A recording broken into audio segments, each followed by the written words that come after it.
వేయించడం కాదు. వాడిని దూషించినా బ్రహ్మహత్య చేసినట్టే వస్తుందంటే శాస్త్రం.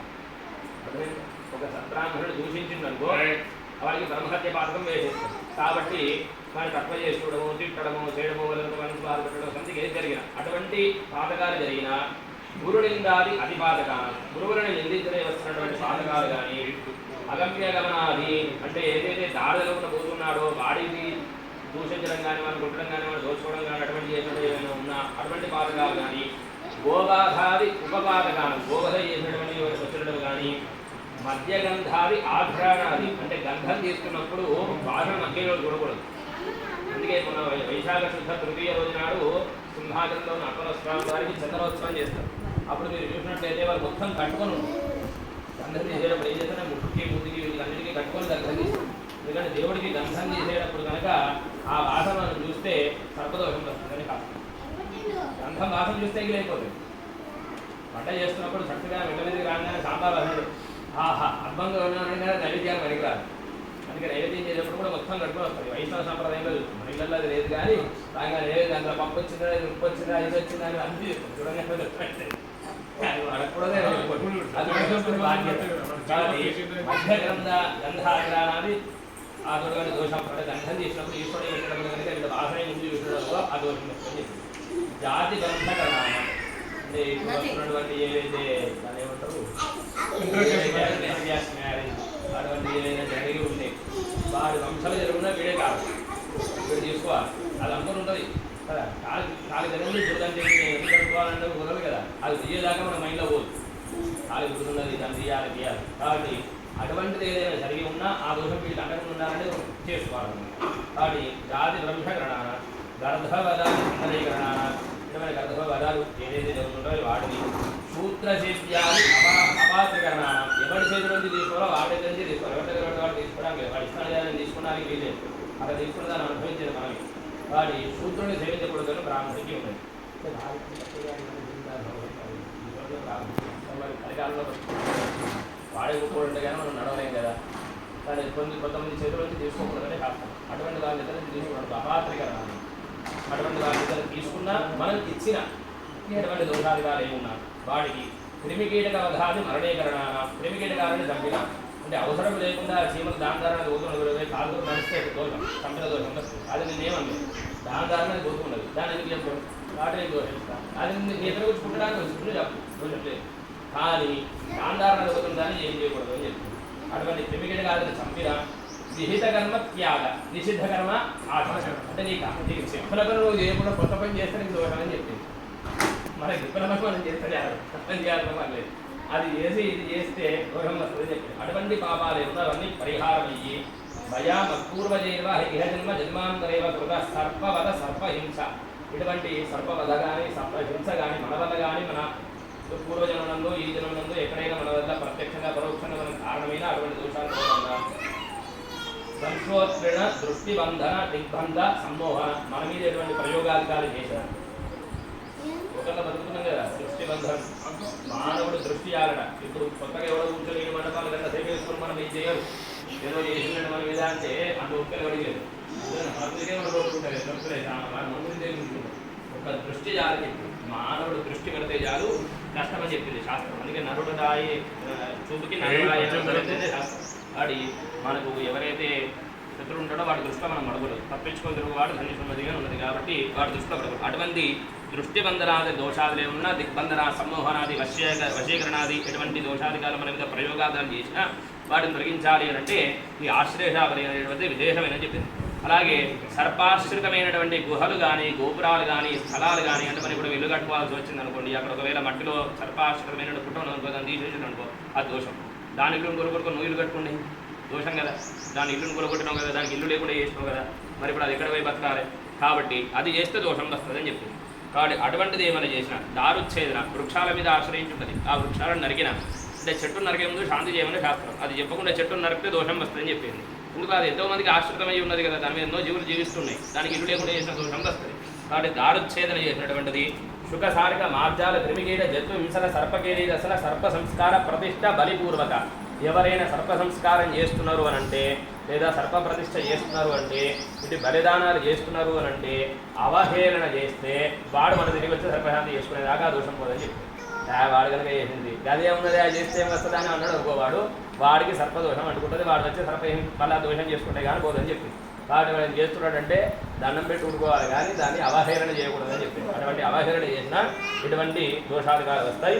అదేవిధంగా సర్పకుల తాప కోప శాపానాం ఉపశమనార్థం ఆ సర్పకులము అంటే ఏదో జన్మలో ఎప్పుడో ఎక్కడో ఏ సర్పాన్నో మనము ఏదన్నా కార్యక్రమం ద్వారా ఇబ్బంది పెట్టినట్టున్నాం అనుకో ఇప్పుడు ఆ సర్పం ఉంటుంది పోతుంది కాబట్టి దాని కులంలో జన్మించిన వాళ్ళు ఉంటారు కదా కులం మీన్స్ జీన్స్ అన్నమాట అర్థమైందా కులం అంటే జీన్స్ అందులో వచ్చినటువంటి ఏదైతే ఉంటాయో అందుకే ఇప్పుడు ఇందులో వస్తుంది సర్పపత్నిగా ప్రప్రోత్రేభ్య అంటే ఆ సర్పానికి సంబంధించిన కుటుంబం మొత్తం ఏదైతే ఉన్నారో వాళ్ళందరూ కూడా శాంతించడానికై ఈ యొక్క కార్యక్రమాన్ని చేస్తున్నాము అని చెప్పుకుంటాం.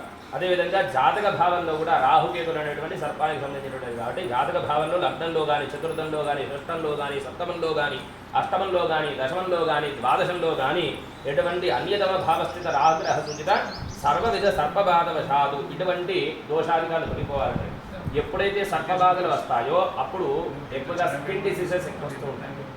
అర్థమే స్కిన్ డిసీజెస్ వస్తున్నాయండి వాళ్ళకి అంటే సర్పబాధ ఉండటం ఎక్కువ. ఎందుకంటే సర్పమే కదా తన చర్మాన్ని తీసేసుకొని మళ్ళీ చర్మాన్ని అతికించుకునేది అనేది సర్పానికి మాత్రమే ఉండదు, ఇంకా దానికి లేదు. అటువంటి దోషాధికాలు ఏమైనా ఉంటే అవి తొలగిపోవాలి అన్న సర్పాధిక పూజలు చేసుకోవాలి. వారి చేసుకున్న వారికి సమస్త మృత్యుకంటకానాం తథా సంప్రాతమమ అనుభూయమానానాం వివిధ క్లేశానాం పరిహారపూర్వక సమస్త దుఃఖాలు కష్టాలు తీరిపోయి మేమంటూ ఒక స్థాయికి రావాలన్నా సరే ఎవరైతే సర్ప సంస్కార పూజలు చేస్తారో సర్పశాంతి చేస్తారో వారికి ఆ కష్టాలను తీరిపోతాయి అని చెప్పింది. సమస్త దేవతలు కూడా సర్పాన్ని ఆశ్రయించే ఉంటారు. పరమేశ్వరుడు సర్పాలను నెల్లో వేసుకొని ఉంటారు. మహావిష్ణువు ఆదిశేషం మీదే పడుకొని ఉంటారు. అర్థమైందా? కాబట్టి అత్యంత వైశిష్టమైనటువంటి ఆ దేవతలు ఇప్పుడు కూడా ఆ సర్పాలను ఆశ్రయించే ఉంటారు, సర్పాలను చేస్తూ ఉంటారు.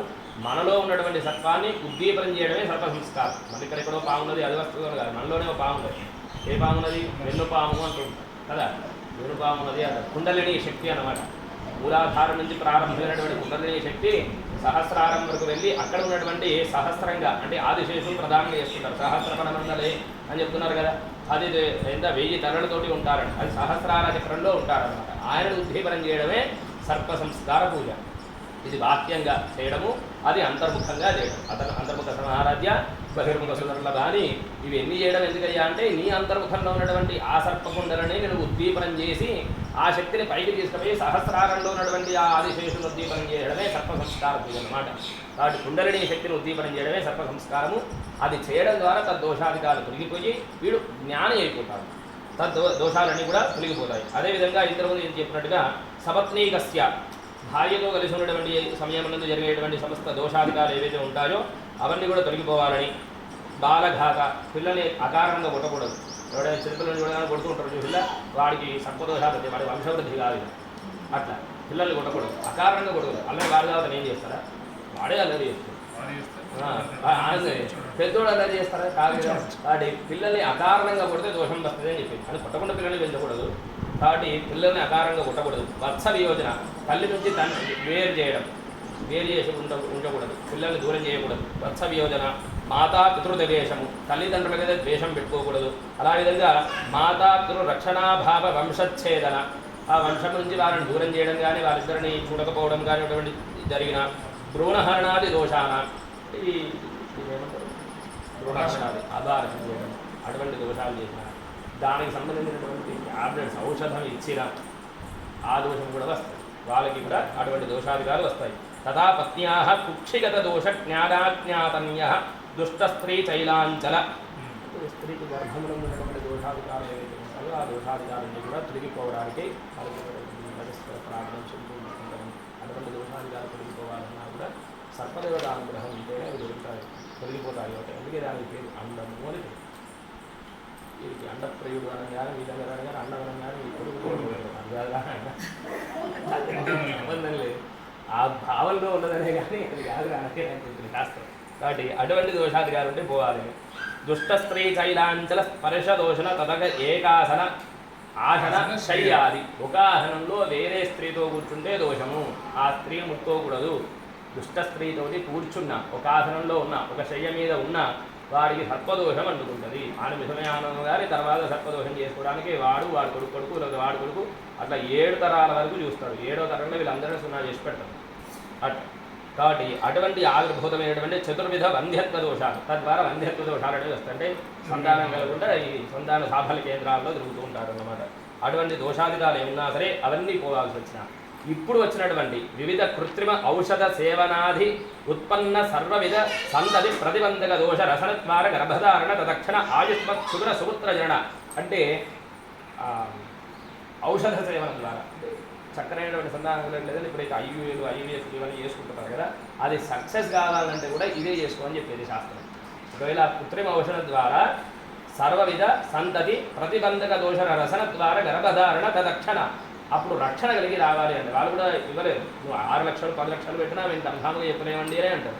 కాబట్టి అది సక్సెస్ కావాలి అన్నా సరే ఔషధ సేవన సక్సెస్ కావాలి అని అన్నా ఈ యొక్క సర్పశాంత్యాగ చేసి ఆశ్లేష పరిణామక పూజ చేసినట్లయితే దాని నందు ఎటువంటి పుత్రుడు కావాలి, ఎవడు పడితే వాడు వస్తే మన కష్టం, పుత్రుల్లో శత్రువులు ఉంటారు కదా, అట్లా కాకుండా ఆయుష్మత సుగుణ సుపుత్ర రూప సౌభాగ్య ప్రాప్తి చక్కనైనటువంటి వాడు సౌభాగ్యాన్ని కలిగినటువంటి వాడు ఆయుష్మంతుడు సుపుత్రుడైనటువంటి వాడు నాకు కలగడానికి నా వంశవృద్ధి కావడానికి నేను ఆశ్లేషాభరణామక పూజ అనేటువంటిది చేస్తున్నాను అని చెప్పి సంకల్పం చెప్పి మనం చేస్తున్నాము.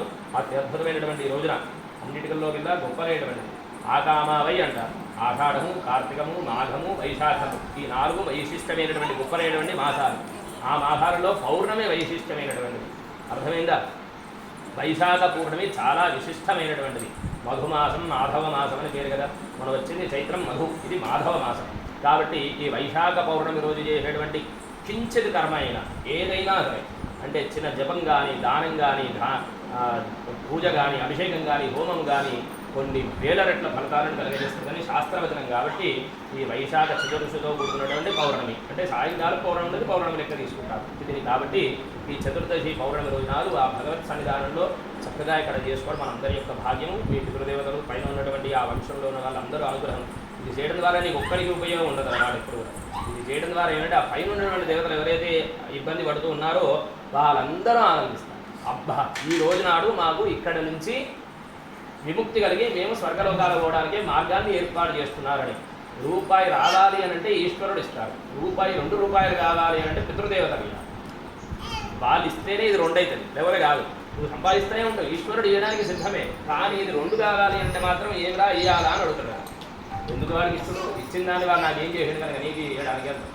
కాబట్టి అందుకే పితృదేవతలు కోపంగా ఉంటారు. దేవతలు ఏం లేదా సింహాసనార్థే అక్షరాన్ని సమర్పయామి అని అనుకో, అక్షతలతో ఆయన తృప్తి చెందుతాడు. సింహాసనం ఇచ్చినవా పాట, ఛత్రం ఇచ్చినవా పాట, నీకు అవసరం లేదు, అక్షతలతో తృప్తి.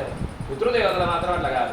కాబట్టి ఆ పితృదేవతల యొక్క అనుగ్రహం పొందాలి అని అంటే వాళ్ళ అనుగ్రహం ఉంటేనే వీడు వృద్ధి చెందుతాడు. కాబట్టి తద్దోషాదిగాలు తొలగాలి అంటే వాళ్ళకి ఆశీస్సులు పొందాలి. ఇటువంటి సత్కర్మలు ఆచరించడం ద్వారా వాళ్ళకు ఉన్నటువంటి తద్దోషాలు, అయ్యో మేము చేయలేకపోయినాం, మాకు తెలియక మేము చేయలేకపోయినాం, కానీ మా వంశంలో పుట్టిన ఇటువంటి వాడు ఇంత పుణ్యాన్ని సంపాదించి మాకు ధారపోస్తున్నాడు అని ఆనందించి మనని వృద్ధిలోకి తీసుకువస్తాడు. కాబట్టి ఇంత గొప్పనైన రోజునాడు చక్కనైనటువంటి భావాన్ని పరమేశ్వరుడు మనకు కలిగించి ఇక్కడ చేయిస్తున్నాడు. చక్కగా మీ మనసులో ఉన్నటువంటి కోరికలు ఆ పరమేశ్వరుడు చెప్పుకొని మీరు మీ వంశంలో వృద్ధి చెందుతూ అఖండ ఆయురారోగ్య అష్టైశ్వర్యాలు సంపాదించాలని ఆ పరమేశ్వరుని ప్రార్థన చేస్తూ పూజ ప్రారంభం చేయండి. ఆదౌ నిర్విఘ్నేన ప్రసమాప్త్యర్థం దర్శనాధిపతి పూజాం కరిష్యే.